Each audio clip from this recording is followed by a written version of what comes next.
Të dashur miq, mirë se erdhët në pjesën tonë të tretë për Vilën e sotme. Do të flasim për një fenomen mjaft shqetësues dhe që ndodh në institucionet shkollore. Ndodh dhunë mes mësuesve dhe nxënësve dhe për këtë jemi dëshmitar të informacioneve, lajmeve që janë përcjellur edhe kohët e fundit. Pse ndodh? Pse ky fenomen në shkolla? Si duhet ta parandalojmë? Çfarë sjelljesh duhet të kemi ndaj nxënësve dhe nxënësve ndaj mësuesve, por edhe komunikimi që duhet të ekzistojë mes nxënësve dhe prindërve të tyre, po ajsa dhe mes prindërve dhe mësuesve. Është një rreth ciklik në fakt që nëse nuk funksionon më së miri sjellin këto fenomene shqetësuese për të cilat dhe media është bërë shumë e ndjeshme. Do ta diskutoj këtë temë me profesor Edmond Dragoti. Përshëndetje, mirë se erdhët, profesor. Përshëndetje, mirë se vjen. Me një psikolog si ju mund të bëjmë një analizë shumë të detajuar dhe një këshill shumë të mirë për jo vetëm për prindrit, se si mund ta dallojnë ata tek fëmia e tyre, për fëmijët e vegjël që është ushtruar dhunë, por sigurisht edhe për mësues. Po ta nisim nga këto të fundit, sepse rastet e fundit për ta janë komentuar më tepër. Çfarë ndodh në shkolla? Është një fenomen që po përsëritet, ripërsëritet pavarësisht se merren masa për mësues, të tjerë dalin në media. Në të vërtet, rastet të tilla janë të pranishme në shkollë, vazhdimisht.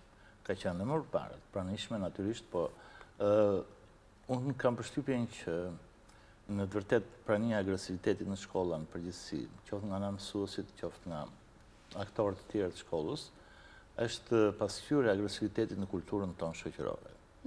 Shoqërinë tonë ne kemi agresivitetin të pranishëm në familje, domethënë dhuna në familje është një model që i jepet nxënësit, mësohet ose mëson në familje dhe ose mësuesit, një mësues i tillë me fjalë të dhunshëm ndaj nxënësve padyshim që në familje ka të njëjtën skemë, ka probleme, ka të njëjtën. Dhe ky model është vështirë që të harrohet, pavarësisht se jeni një institucion që ke publik që duhet të jesh shumë i kontrolluar në emocionet e tua.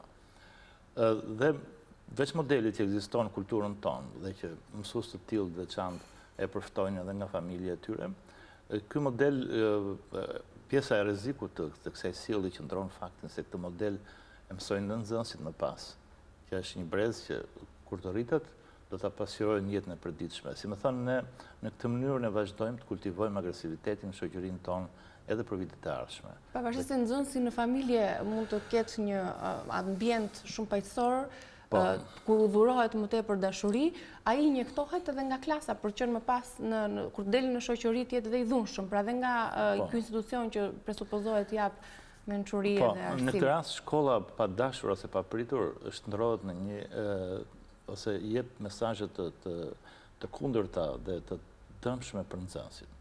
Se një pjesë e konsiderueshme e nxënësit për të mos thënë nxënësin në përgjithësi edukohet një familje ku, siç thatë juve, ka mbështetjen totale të prindërve në shumë aspekte, pavarësisht se në disa familje janë të pranishme dhe rastet e dhunës, sidomos dhunës ndaj grave.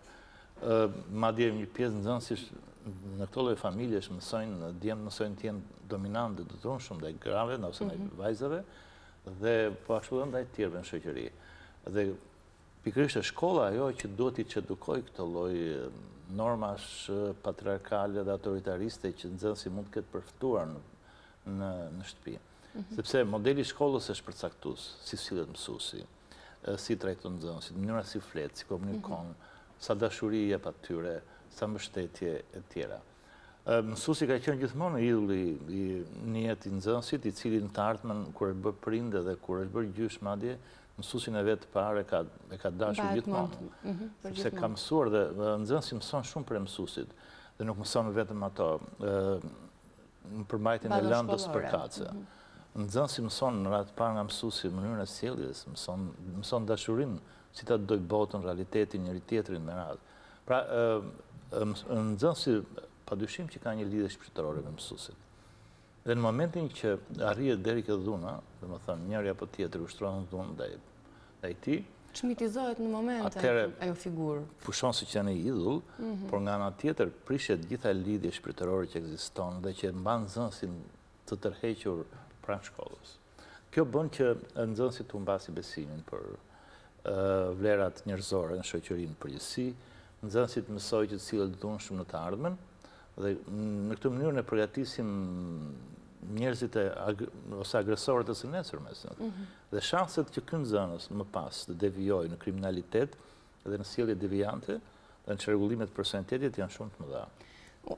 Teksa lexoja në fakt në reagime të prindërve, mësuesve dhe nxënësve në media të ndryshme, pikërisht për rastet e dhunës, ishin ndalur më tepër tek dhuna psikologjike, tek fjalori që përdornin mësuesit kanshin nxënësve. Vetëm 2 do përmend për të treguar më pas se çfarë ndodh. Je i trash për të kuptuar mësimin, apo stereotipe të tilla fshatar edhe terma të tjera. Kjo mungesë e komunikimit, kjo mungesë e kulturës komunikimit nga ana e mësuesve, cili do qoftë ai. Është shumë e vërtetë. Si shpjegohet? Domethënë këto janë mësues të paaftë. Mund keni kap një moment që është vërtet delikat në shkollë. Kjo vjen nga shumë faktorë. Në radhë të parë është pafësia e mësuesit, pafësia profesionale e tij. Domethënë, mësuesit që janë përgatitur, mësuesit që përgatitur profesionalisht, që nuk i takon atij profesioni, që vjen nga profesione të tjera, që nuk ka përvojë punë me nxënësin ose me fëmijët e tjera. Ky lloj mësuesi e humbet për herë durimin kur tjerët se kuptojnë, sepse edhe vetë nuk i zotëron informacionin aq sa duhet. Dhe duke mos e zotëruar për mbajtjen profesionale, kuptimore të mësimit, ai në këtë mënyrë është e natyrshme që nuk do arrijë dot të bindë nxënësit. Dhe kur humbet kontakti që nxënësit nuk kanë më besim tek mësuesi, ai dështon vazhdimisht në çdo shpjegim që bën. Ky lloj dështimi sjell pastaj krijimin e barrierës kuptimore tek nxënësi. Çfarëdo që thotë mësuesi më mbas, edhe gjërat më inteligjente, prapë nxënësi nuk do që ta kuptojë. Sepse është në memorie ka atë skenë, atë fjalë. Është ndërprer komunikimi kuptimor nxënës mësues. Sepse është pafësia e mësuesit. Nxënësi ka intuitën e mjaftueshme për të kuptuar inteligjencën tënde, të mësuesit, dhe për të kuptuar se ai zoti dhe i aftësh ai. Që në mësimin e parë mjafton për ta kuptuar se sa i aftë është një mësues. Në momentin që ai krijon përshtypjen që mësuesi është i paaftë, ai e neglizhon dhe ignoron komunikimin me mësuesin. Ai s'ka nevojë dhe s'do të marrë, bile mungon klasë, s'vete tjera me radhë. Shumë raste mungesat e nxënësve janë edhe nga pafësia profesionale e mësuesve. Nuk e bën lëndën tërheqëse mësimin tërheqës. Megjithatë, në momentin që nxënësi del nga klasa, por nuk arrin ta komunikojë këtë me familjen e vet, dhe familja e di që vazhdon normalisht procesin mësimor. Këtu lind një tjetër problem. Është mungesa e komunikimit mes prindërve dhe nxënësve, le të themi si një lloj pasoje tjetër e mëvonshme për të kuptuar gjendjen që ndodh në klasë? Natyrisht, prindrit nuk kanë nivelin, si më thënë, shpesh as nivelin kulturor që kërkon shkolla. Në disa raste, ka prindër që janë shumë zënë me punë dhe s'kanë kohën e mjaftueshme për të kushtuar fëmijës e tjera. Por do të thosha që në rastin e moskuptimit ose si më thënë, të konfliktit që krijohet, barrierës mësues-nxënës, ndikon edhe një arsye tjetër, që mësuesit shpesh nuk kanë durimin të punojnë me fëmijët, me mosha të vogla. Nuk kanë durimin të kontrollojnë emocionet e tyre në shumë raste, sepse duke dhënë duke punuar një orë me 50 nxënës, pastaj një orë tjetër me 50 nxënës të tjerë, pastaj edhe një orë tjetër me radhë, ata lodhen shumë shpejt.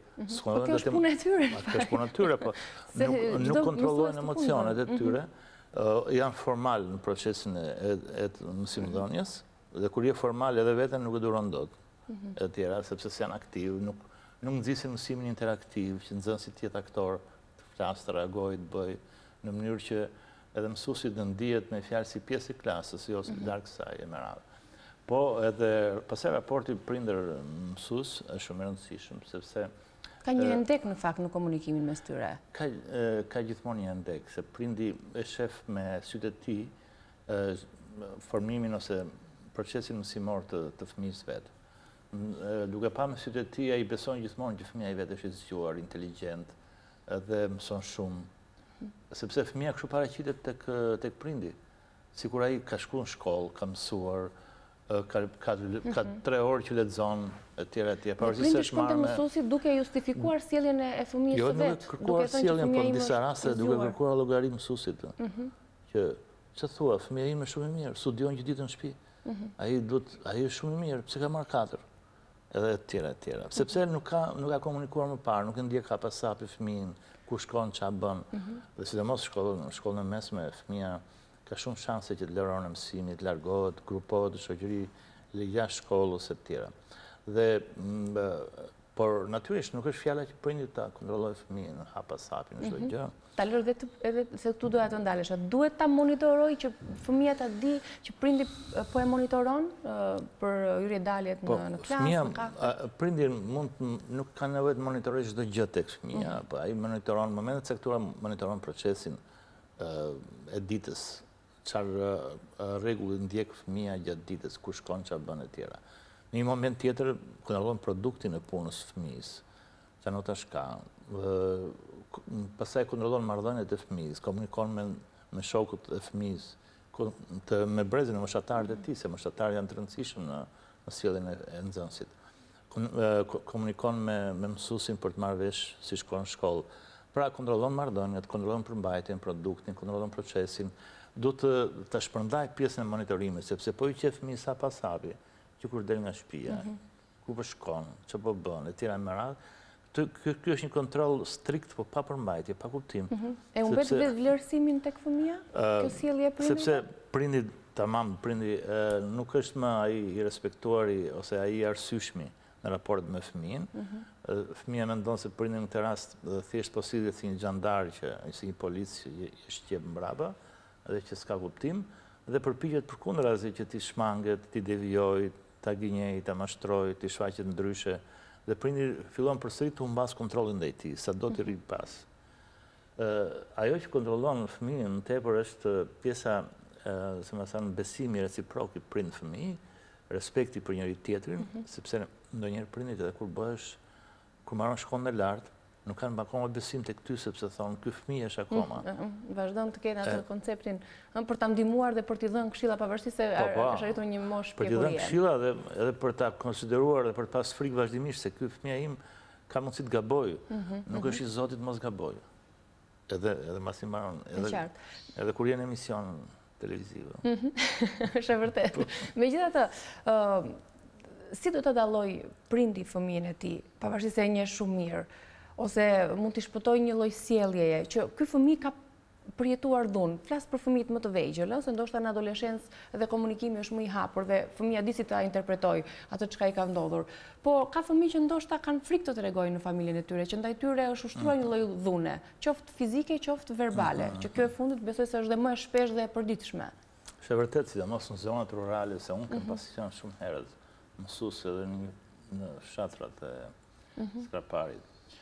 Dhe shifja që, sidomos zonat rurale, po edhe ndonjëherë në qytet, ka prindër me fjalë që edhe s'kan kohë vetë, s'kan besim të edukimit që mund t'japin ata dhe ja besojnë mësuesit diçka. Dhe kur marrin vesh nga nxënësi që nga fëmia i vet që ka ndodhur diçka në shkollë dhe të tjera, fajin ja japin fëmijës tyre. Fëmijëve që pse s'më ke thënë ose ti e ke gabimin, ti i pa Zotit, ti e i pa aftë, ti kështu ashtu e tjera. Domethënë si e abandonojnë fëmijën në këtë mënyrë duke akuzuar atë si fajtorin e mundshëm të gjërave dhe i bin më shkurt.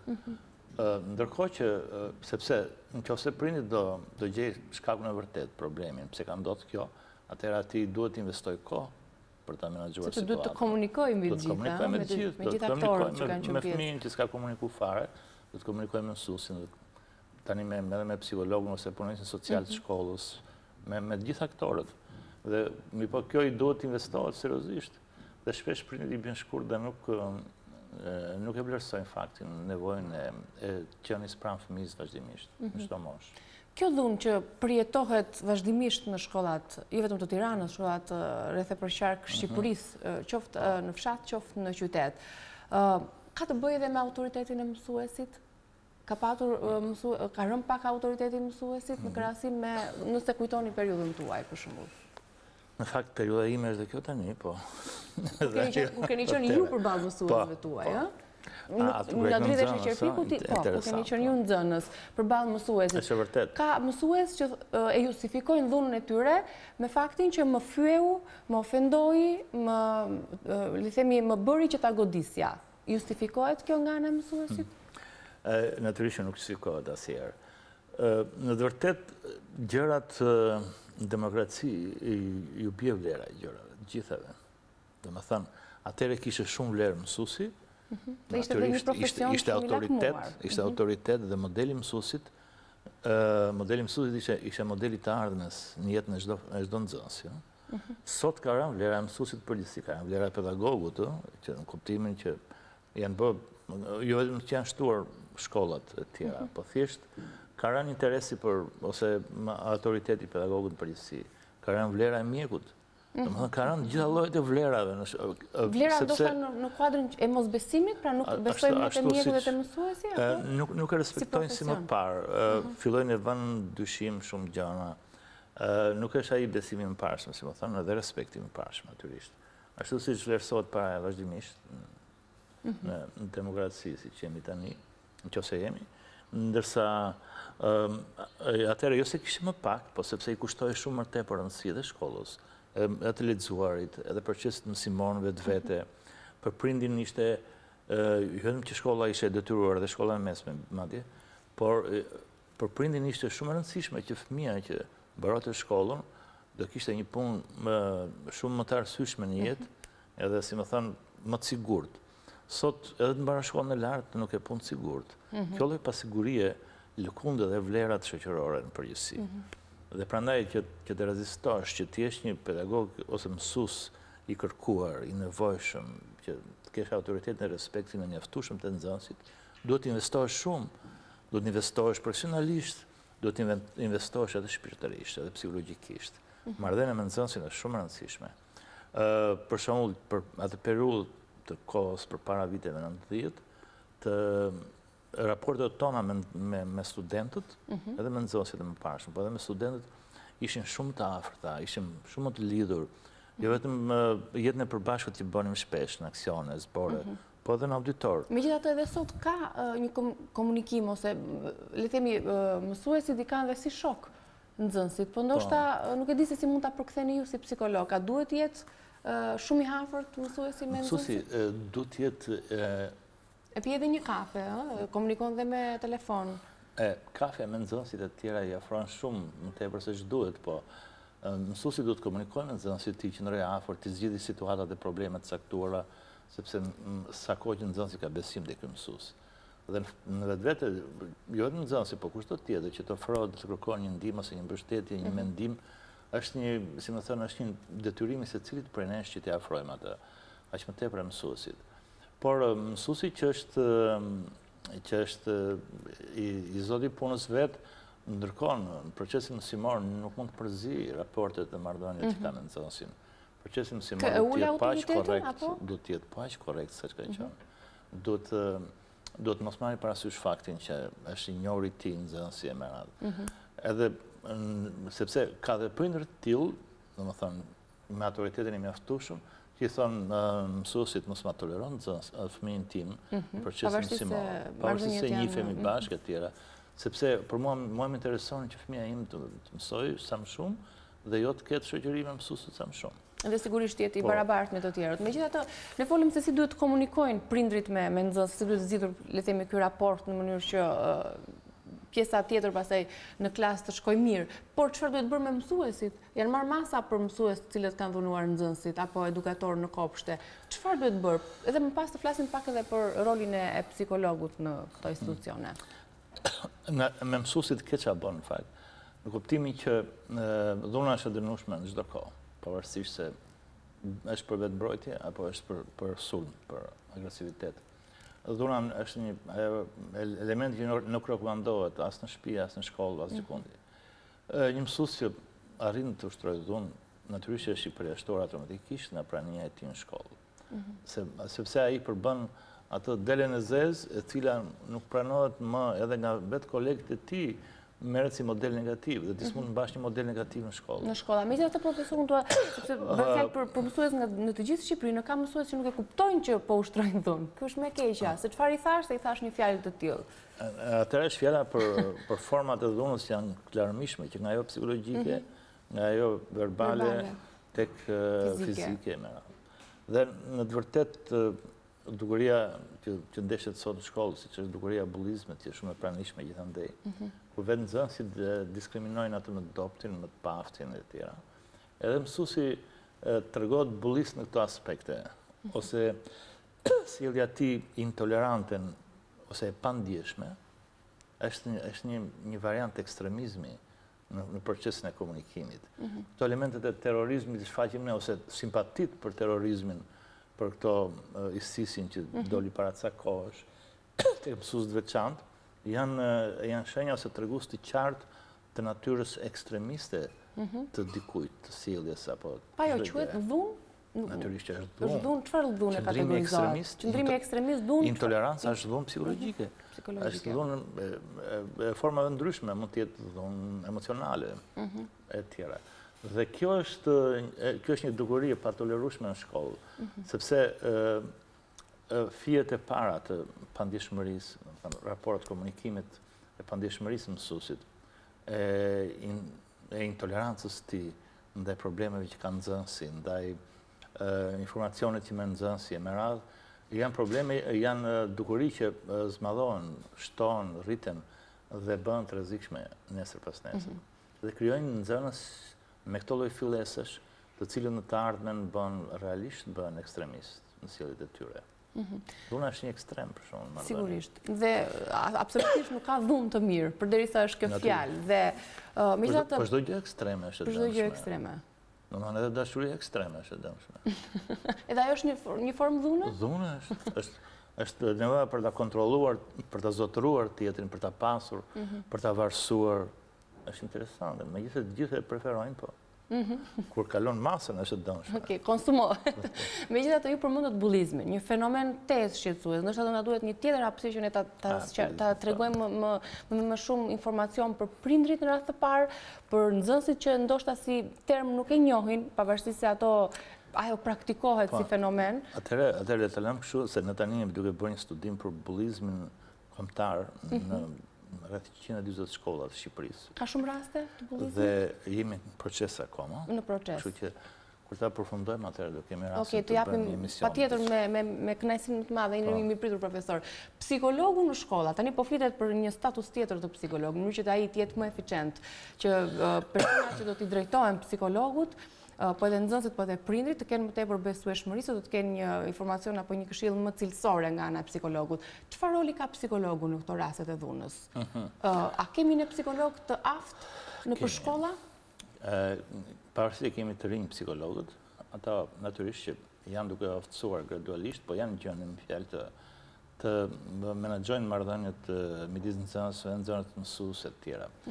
Dhe prania e tyre dhe psikologëve dhe punonjësve social, sepse kemi shërbimin psikosocial në shkolla aktualisht, dhe prania të dyve është e domosdoshme, sepse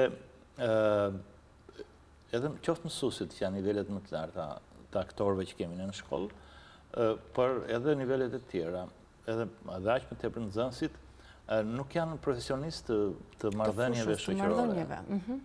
Ndërsa psikologët dhe punonjësit social janë profesionalistë në fushën e marrëdhënieve shoqërore. Dhe në këto marrëdhënie ndërpersonale, ata dinë teknikat e ndërhyrjes dhe të menaxhimit situatës. Edhe tek mësuesit, edhe tek ta psikologët janë edhe për mësuesit edhe për nxënësit, një lloj të natyrisht, sepse të gjitha aktorët ndërveprojnë në shkollë me njëri tjetrin dhe kanë një rol të caktuar. Mund të jenë faktori i problemit, mund të jenë pasojë e problemit. Kështu që dhe ndërmjetësimi i tyre është i domosdoshëm. Më tepër kur në shkollën e kemi edhe nxënës vështirë në klasa. Problematik, tipik që ndoshta dhe raporti me mësuesin. Qoftë me nxënës me probleme ose me vështirësi në të menduar, në të folur, në zhvillim, në kuptimin, në reagime, në sjellje, në shumë gjëra. Nxënës problemor edhe në lidhje me çrregullimet e personalitetit të tyre me radhë. Dhe këto lloj rastesh janë raste tipike që duhet ndiqen patjetër nga profesionistët e shkencave sociale. Gjithsesi, komunikimi është ajo çka ne duhet të nxjerrim në këtë pjesë, qoftë mes prindërve me lehtëson gjithmonë, lehtëson çdo gjë. Më thënë edhe kur të zihesh mbetet hatri nga dikush apo çdo gjë tjetër, mënyra më mirë për ta zgjidhur situatën është të komunikosh. Dhe të komunikosh qetë. Jo me Facebook. Kjo është kryesore. Profesor, ju falenderoj shumë dhe një mendim të fundit, meqense për pak ditë kemi edhe zgjedhjet për urdhrin e psikologut.